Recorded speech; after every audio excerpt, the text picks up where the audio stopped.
தேவனுடைய மகத்துவமுள்ள நாமம் மேம்படுவதாக. ஆண்டவர் இயேசுவின் நாமத்தினாலே வற்றாத நீரூற்று நேயர்களுக்கு என் அன்பின் வாழ்த்துக்களை தெரிவித்துக் கொள்கிறேன்.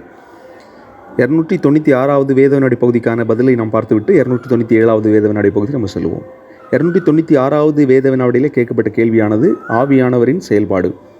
மொத்தம் 10 கேள்வியில் கேட்கப்பட்டது. ஒரு படத்தை கொடுத்து அந்த படத்தின் மூலமாக ஆவியானவருடைய செயல்பாட்டு வசனங்களை கண்டுபிடிக்க வேண்டும். அந்த வகையில் முதலாவது கேட்கப்பட்ட கேள்வி, ஜெபம் பண்ணுவது போல ஒரு காட்சி, அது ஆவியானவர் நமக்காக வேண்டுதல் செய்கிறார் அப்படிங்கிறத நம்ம ரோமர் 8:27 நம்ம வாசிக்கலாம். ரெண்டாவது கேள்வி, ஒரு வேதாகமும் அந்த வேதாகம இதில் நடக்கிறது போல யோவான் 16:13 அவர் சத்தியத்தில் நம்மை நடத்தக்கூடியவர், சத்திய ஆவியானவர் சத்தியத்தில் நடத்தக்கூடியவர் என்பதை நம்ம அதில் பார்க்குறோம். மூன்றாவது கேள்வி, நமக்கு பலவீனங்களில் உதவி செய்யக்கூடியவர் அப்படிங்கிறத அது காண்பிக்குது. அதாவது பலவீனமாக இருக்கிற படுத்திருக்கிற ஒருவருடைய படம் காண்பிக்கப்பட்டது. ரோமர் 8:26 அவர் பலவீனங்களில் நமக்கு உதவி செய்கிறார் அப்படிங்கிறத நம்ம பார்க்கலாம். நாலாவது கேள்வி, ஒரு கிணறு படம் காண்பிக்கப்பட்டது. அதுக்கான விடை என்னன்னு சொன்னால், ஆவியானவர் தேவனுடைய ஆழங்களை அறிந்திருக்கிறார் அப்படின்னு சொல்லிட்டு நம்ம பார்க்கலாம். அது எங்கே இருக்குது அப்படின்னு சொன்னால் 1 Corinthians 2:10 நம்ம பார்க்குறோம். சரிங்களா? ஆவியானவர் தேவனுடைய ஆழங்களை அறிந்திருக்கிறார், 1 Corinthians 2:10. ஐந்தாவது கேள்வி, ஒரு கையிலிருந்து புறா பறப்பது போல ஒரு காட்சி கொடுக்கப்பட்டிருந்தது. அதுக்கு என்னென்னா 2 Corinthians 3:17 கர்த்தருடைய ஆவியானவர் விடுதலையை தருகிறவர் அப்படிங்கிறத நம்ம என்ன செய்யலாம், பார்க்கலாம். ஆறாவது கேள்வி, ஒரு நீதிமன்ற காட்சி. அது என்னென்னா சாட்சி சொல்லுகிறவர், 1 யோவான் 5:6 அவர் சாட்சி கொடுக்குற ஆவியானவர் என்பதை குறித்து நம்ம பார்க்குறோம். ஏழாவது கேள்வி, எபிரேயர் 2:4 நம்ம படிக்கிறோம், வரங்களை கொடுக்கிறவர் ஆவியானவர், வரங்களை கொடுக்கிறவர் அப்படிங்கிறத நம்ம பார்க்கலாம். எட்டாவது கேள்விக்கான பதில், அதில் ஒருவர் இன்னொருத்தருக்கு பாடம் சொல்லிக் கொடுப்பது போல இருந்ததை நம்ம பார்க்கலாம். அப்படின்னு என்னென்னா லூக்கா 12:12 போதித்து நடத்துபவர் அப்படிங்கிறத நம்ம பார்க்கலாம். போதித்து நடத்துபவர். 9வது கேள்வி, சிருஷ்டிப்பை பற்றி நம்ம பார்க்குறோம். யோபு சொல்கிறாரு, ஆவியானவர் என்னை உண்டாக்கினார் அப்படிங்கிற ஒரு வசனத்தை சொல்கிறத பார்க்கலாம். யோபு 33:4 சர்வ வல்லவருடைய சுவாசம் எனக்கு உயிர் கொடுத்தது அப்படின்னு சொல்லிட்டு அந்த வசனத்தில் வரும். சரிங்களா? யோபு 33:4. கடைசி மட்டும் 10வது கேள்வி, அதில் ஒருவர் ஏதோ ஒன்று நினைப்பது போல ஒரு காட்சி. அது யோவான் 14:26 இருக்குது. ஆவியானவர் நமக்கு நினைப்பூட்டுபவர் அப்படிங்கிறத நம்ம என்ன செய்யலாம், பார்க்கலாம். ஓகே, 296வது வேதவினாடி பகுதிக்கான பதில்களை நாம் பார்த்து விட்டோம். இப்பொழுது 297வது வேதவினாடிக்கு செல்வோம். 297வது வேதவினாடி பகுதியின் தலைப்பு நல் நடக்கைகள். ஏதோ ஒரு நல் நடக்கையை நான் சொல்லுவேன், அதுக்கு உதாரணமான ஒரு நபரை நீங்கள் கண்டுபிடிக்கணும்.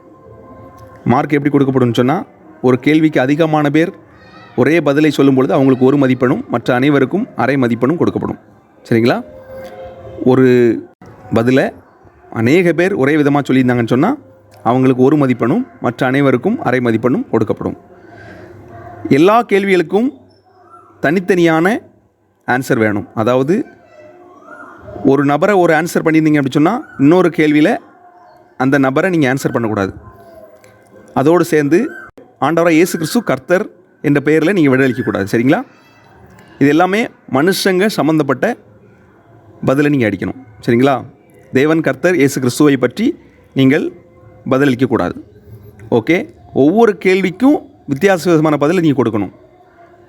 இப்போ பேதுரு அப்படின்னு ஒரு ஆன்சர் பண்ணிட்டீங்க அப்படின்னு சொன்னால் இன்னொரு கேள்வியில் பேதுருன்னு வரக்கூடாது. அப்படின்னா அதுக்காக மதிப்பெண் கிடையாது. சரிங்களா?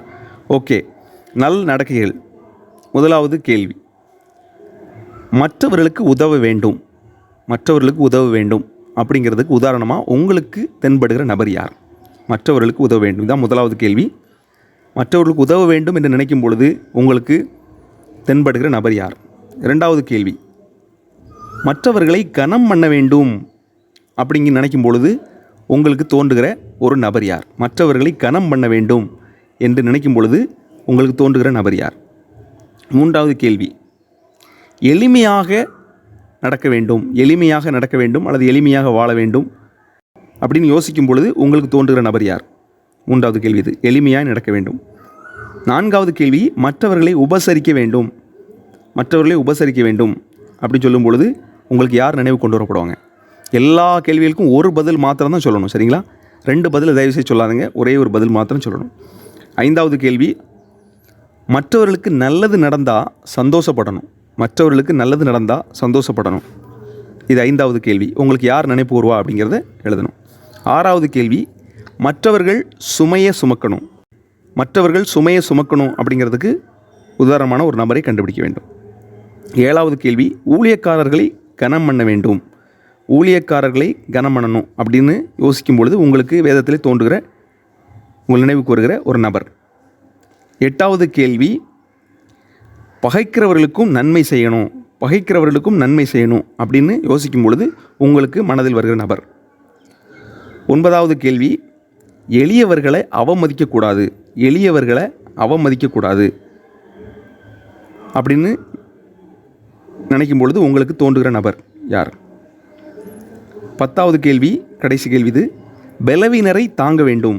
பலவீனரை தாங்க வேண்டும், குறிப்பாக வியாதியஸ்தரை தாங்க வேண்டும் அப்படின்னு சொன்னால் உங்களுக்கு யார் நினைப்பு வருவாங்க? இந்த கேள்விகளுக்கான பதிலை நீங்கள் நாளை மாலை 6 மணிக்குள் அனுப்புங்கள். திரும்பவும் சொல்கிறேன், எல்லா கேள்விகளுக்கும் வித்தியாசமான பதிலை கொடுக்கணும். இயேசு கர்த்தர் தேவன், இந்த பதில் வரக்கூடாது. அதே போல் ஒரு கேள்விக்கு ஒரு பதிலை மாத்திரம் நீங்கள் கொடுக்க வேண்டும். அதிகமான பேர் ஒரு பதிலை சொல்லும் பொழுது 1 மதிப்பெண், மற்றவர்களுக்கெல்லாம் அரை மதிப்பெண். ஓகே, உங்களுடைய பதிலை எதிர்பார்க்கிறேன். தொடர்ந்து இந்த வேத வினாடி போட்டியில் உற்சாகமாய் கலந்து கொள்ளுங்கள். கடந்த மார்ச் மாதம் நடைபெற்ற போட்டியிலே பங்கு பெற்ற அனைவருக்கும் பெரும்பாலும் பரிசுகள் அனுப்பப்பட்டது. ஒரு 2-3 பேருக்கு அனுப்பப்படலை. ஒருவேளை உங்களுடைய விலாசத்தை அனுப்பாதவர்கள் தயவுசெய்து அனுப்புங்கள். உங்களுக்கும் அந்த ஆவிக்குரிய புத்தகம் வந்து சேரும். ஏப்ரல் மாதத்துக்குரிய பரிசுகள் இந்த மாதம் முடிவில் மொத்த மதிப்பெண்கள் கணக்கிடப்பட்டு உங்களுக்கு அடுத்த மாதத்தில் பரிசு கொடுக்கப்படும். ஒரு சிறிய பரிசு தான், அதை தாழ்மையாக ஏற்றுக்கொள்ளுங்கள். தேவன் நம் அனைவரையும் ஆசீர்வதிப்பாராக. ஆமென்.